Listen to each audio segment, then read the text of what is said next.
Essa é a história de um homem que perdeu tudo e vai descobrir o peso do silêncio. Se isso já te tocou, inscreva-se. Você não vai querer perder o que vem a seguir.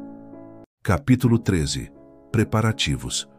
O sol ainda mal havia subido quando os primeiros raios de luz filtraram pelas frestas do telhado do velho posto em Graden Hill.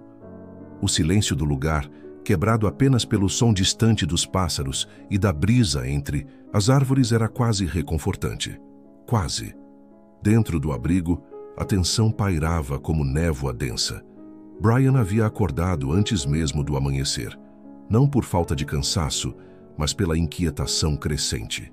Vestia-se novamente com suas roupas táticas, reforçando os coldres e verificando a faca de combate e a carambite com movimentos mecânicos quase ritualísticos. Seus olhos estavam atentos, mas por trás deles algo pesava. Memórias, talvez, ou a responsabilidade que crescia com cada nova peça do quebra-cabeça. Michael surgira pouco depois, igualmente desperto. A noite passada não oferecera descanso. Enquanto se ajeitava, conferindo sua pistola e organizando os papéis entregues por Rook, trocou um olhar breve com Brian. Não era necessário dizer nada. Ambos sabiam que o dia que começava seria decisivo.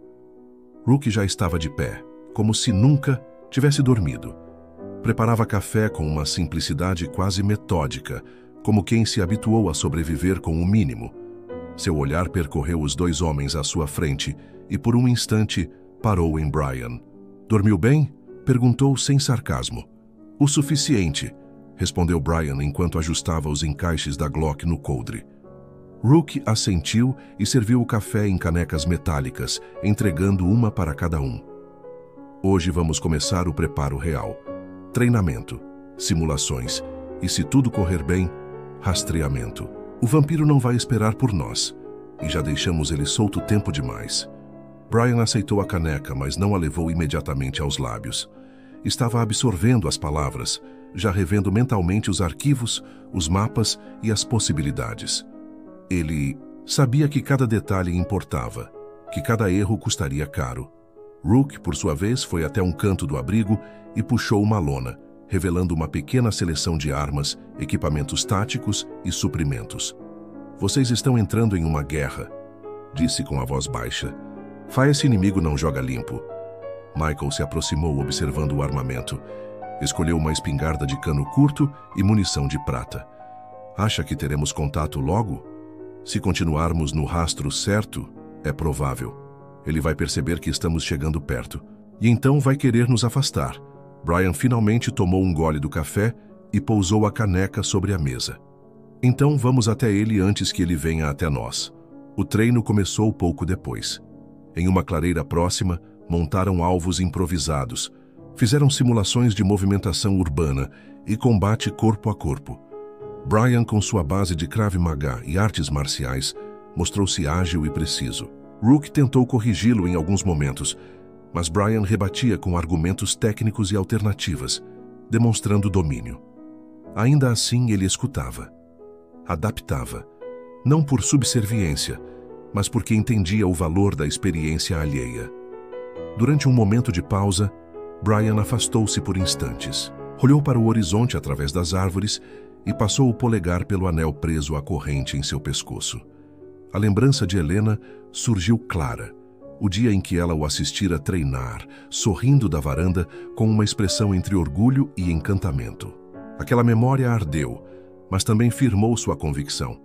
Ele precisava impedir que mais vidas fossem perdidas. "Força é inútil sem controle. Precisão é o que te mantém vivo", disse Rook ao lado dele, após observar mais uma sequência.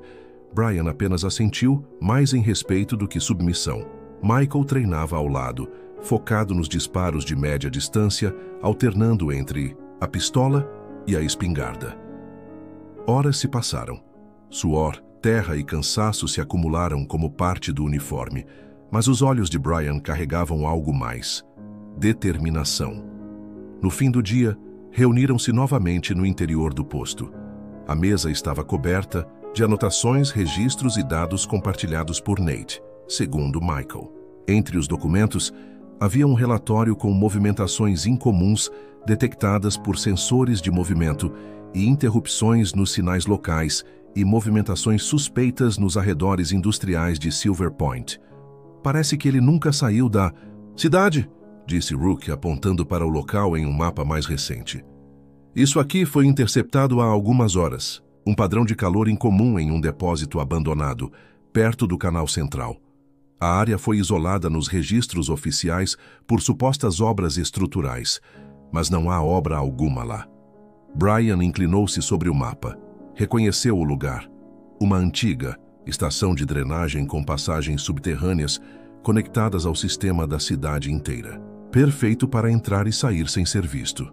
É assim que ele se move entre os bairros sem ser notado, concluiu Brian. Se estivermos certos, é ali que ele vai agir de novo. Ou está agindo agora, Michael confirmou com um gesto breve, já se levantando. Então não temos tempo a perder. Vamos nos equipar e sair imediatamente, disse Rook, já puxando o zíper de sua mochila. Brian se aproximou da mesa, onde Rook dispunha o equipamento.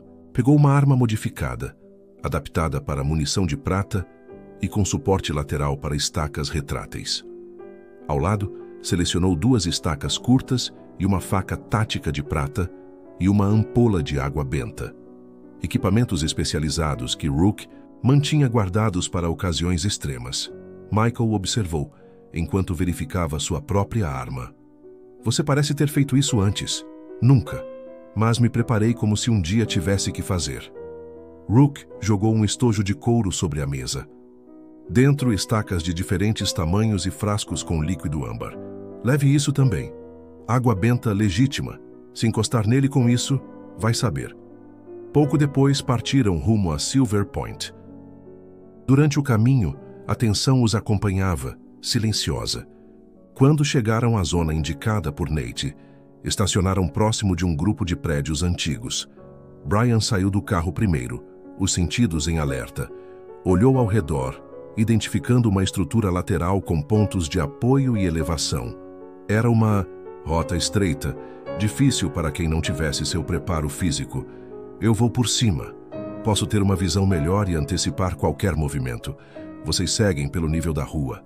Mantenham-se em contato, disse, já avaliando os pontos de apoio.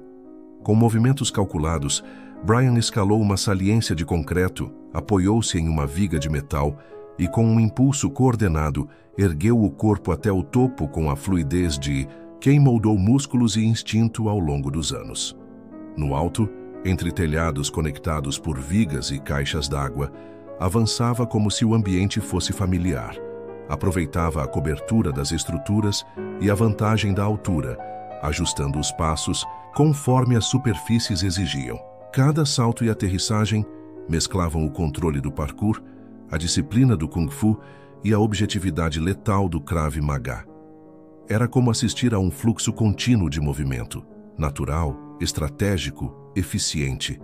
Ele não apenas se deslocava, ele lia o terreno como se ele mesmo tivesse desenhado o mapa.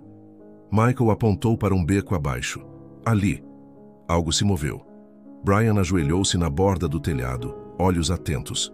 Estavam perto, muito perto. Sua visão aguçada captou uma movimentação sutil entre as sombras, uma figura ágil e quase imperceptível atravessando uma ruela estreita, carregando algo. Seu ouvido captou o som abafado de algo sendo arrastado.